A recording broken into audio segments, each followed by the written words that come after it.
কেমন আছো সবাই তোমরা? তো আজকের আমি দেখাবো আমার অ্যাডেনিয়াম গাছে কি কি কালারের ফুল হয়েছে। প্রথমেরটাই দেখালাম, কি সুন্দর কম্বিনেশন না? এটা দেখো ইয়েলোর ওপরে। আরেকটাও ভেঙে গেছিলো, সেটা হলো তোমার কি সুন্দর পিচ কালারের ওপরে। তো এই কয়েকটা ফুল যেগুলো ভেঙে গিয়েছিলো আমি বুদ্ধের সামনে দিলাম। তারপর দেখো এই আমার ব্লুয়ের রানী ফুল, মানে আমার এটা খুবই পছন্দের ফুল। তারপর মিশো থেকে কয়েকটা পার্সেল চলে এসেছিলো, আজকে সেটা আনবক্সিং করব। জানো তো, ঝড়ে আমার ব্যালকনির আয়নাটা পড়ে গেছিলো, মানে নামানোর আগেই পড়ে গেছে কোনোভাবে। তো পড়ে গিয়ে ভেঙে গেছিলো, তাই আমার মন খারাপ হচ্ছিল। তো মিশো থেকে কয়েকটা জিনিস অর্ডার দিয়েছিলাম ব্যালকনি সাজানোরই।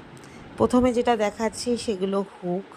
এই হুকগুলো আমার শেষ হয়ে গেছিলো, যেগুলো মানে আমি কিন্তু কোনো কিছু ড্রিল করে করা না, আমার সবই হুক সিস্টেম টাইপের, এরকম স্টিকারওয়ালা হুক সিস্টেম, তার মধ্যেই আমি টাঙিয়ে রাখি। এখনও পর্যন্ত কোনো কিছু পড়েনি।